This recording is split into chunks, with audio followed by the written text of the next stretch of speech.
যে সময়গুলোতে আল্লাহ সুবহানাহু ওয়া তাআলার কাছে দোয়া করলে আল্লাহ তাআলা দোয়া ফিরায় দেন না, এবং যেই স্থানগুলোতে দোয়া করলে দোয়া কবুল হবেই হবে ইনশাআল্লাহ, একেবারে গ্যারান্টেড, শুধু ডাকার মতো ডাকতে হবে। এই স্থানগুলো কখন, সময়গুলো কখন, এক নজরে একটু জেনে নেন। নবী সাল্লাল্লাহু আলাইহি ওয়াসাল্লামের হাদিস, মান সাল্লাল ফাজরা ফি জামাআতিন সুম্মা ক্বাদা ইয়াযকুরুল্লাহা হাত্তা তাতলাউ শামস সুম্মা সাল্লা রাকাতাইন, যে ব্যক্তি ফজরের নামাজ জামাতে পড়ে সূর্য ওঠা পর্যন্ত জিকিরে থাকে তার বড় সওয়াব রয়েছে। এবং ঠিক ওই সময় যদি আল্লাহর কাছে কোনো ব্যক্তি ফরিয়াদ করে, আল্লাহ সুবহানাহু ওয়া তাআলা তার ফরিয়াদ শুনেন এবং তার ডাকে সাড়া দেন। সুবহানাল্লাহ। এক নম্বর। দুই নম্বর, তাহাজ্জুদের সময় ইউনজিলু রব্বুনা তাবারাকা ওয়া তাআলা কুল্লা লাইলাতিন ইলাস সামাঈদ দুনিয়া, আল্লাহ তাআলা প্রতি রাতে শেষের তৃতীয়াংশে দুনিয়ার আসমানে নেমে আসে বলেন, মানে নেমে এসে বলেন, কে আমাকে ডাকবে, আমি তার ডাকে সাড়া দিব। তাহলে শেষ রাত্রে যখন বান্দা আল্লাহর কাছে কোনো দোয়া করবে, আল্লাহ তাআলা সেই দোয়া কবুল করবেনই করবেন। আল্লাহ বলেন, হাল মিন সাইলিন আনা মিন মুস্তাগফিরিন আলা কাদা হাত্তা মাতলাইল ফাজর। ওই যে একেবারে ফজর পর্যন্ত আল্লাহ বলেন, কেউ কি আছো অসুস্থ, আমাকে বলো, আমি সুস্থ করব। কেউ কি আছো রোগে আক্রান্ত, আমাকে বলো, আমি রোগ থেকে মুক্তি দেব। কেউ কি আছো যা রিস্কের সংকট, আমার কাছে চাও, আমি আল্লাহ তাআলা রিস্কের সংকট তোমার দূরীভূত করে দেবো। সুবহানাল্লাহ। এরপরে তিন নম্বর, সিজদার অবস্থায় দোয়া। আকরাবু মা ইয়াকুনুল আবদু মির রাব্বিহি ওয়া হুয়া সাজিদুন ফাআকসিরুদ দুআ, বান্দা সিজদা অবস্থায় আল্লাহর সবচেয়ে কাছাকাছি থাকে, তাই তখন বেশি বেশি দোয়া করো।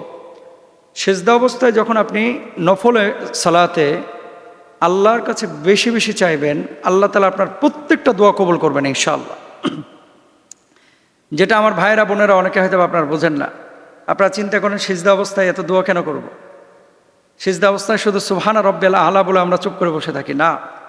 নফল ইবাদতে নিজের ব্যক্তিগত চাওয়াগুলো আপনি সিজদা অবস্থায় করবেন, নফল ইবাদতে ইনশাআল্লাহ, এবং আল্লাহর কাছে পেশ করবেন। সিজদা অবস্থায় কোনো দোয়া করলে আল্লাহ তাআলা সেই দোয়া ফিরায় দেন না। সুবহানাল্লাহ। 4 নম্বর, আজান এবং ইকামতের মাঝখানে আদ-দুআউ লা ইউরাদ্দু বাইনাল আযানি ওয়াল ইকামাতি, কোনো নামাজি ব্যক্তি যদি আজান এবং ইকামতের এই মধ্যবর্তী সময়ে আল্লাহর কাছে কোনো দোয়া করে, আল্লাহ তাআলা দোয়া কবুল করবেনই করবেন ইনশাআল্লাহ। আপনি খালি করতে থাকেন দোয়াটা। সুবহানাল্লাহ। তাহলে আজান এবং ইকামতের মাঝখানে যখন দোয়া করবেন, অবশ্যই আপনাকে নামাজি হতে হবে। নামাজ না পড়ে শুধু দোয়া করলে আল্লাহ তাআলা সেই দোয়া কবুল করবেন না। এরপর আরেকটি দোয়া হচ্ছে ইফতারের সময় দোয়া। সালাসাতুন লা তুরাদ্দু দাওয়াতুহুম, 3 ব্যক্তির দোয়া আল্লাহ তাআলা ফিরিয়ে দেন না। সন্তানের জন্য বাপ মার দোয়া, তারপরে হচ্ছে মজলুমের দোয়া, আর 3 নম্বরে হচ্ছে রোজাদারের দোয়া ইফতার সামনে নিয়ে।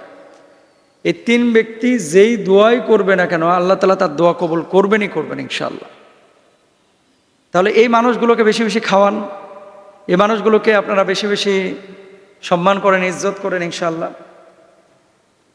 আল্লাহ সুবহানাহু ওয়া তাআলা এই যে ব্যক্তিদের কথা বললাম, যেই নামগুলো বললাম এবং যেই স্থানের কথা বললাম, আরাফাতের ময়দানে এই যে হজ্জের সময় চলছে, মিনা, মুজদালিফা, আরাফায় যখন এই যে হজ্জের কার্যক্রম চলে, তাওয়াফরত অবস্থায় এই সময়গুলোতে আল্লাহ তাআলা দোয়া কবুল করেন।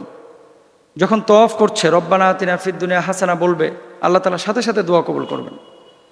হজরে আসওয়াদ এবং কাবার যে দরওয়াজা, রুকনে ইয়ামানি, এই জায়গাগুলোতে আল্লাহ সুবহানাহু ওয়া তাআলা দোয়া কবুল করে থাকেন। এই জন্য প্রিয় ভাই এবং বোনেরা, প্রত্যেকেই আপনারা এই সময়গুলো খেয়াল করে দোয়া করবেন এবং এই জায়গাগুলো খেয়াল করবেন। আল্লাহ তাআলা দোয়া কবুল করবেনই করবেন ইনশাআল্লাহ। আল্লাহ তৌফিক দান করুন।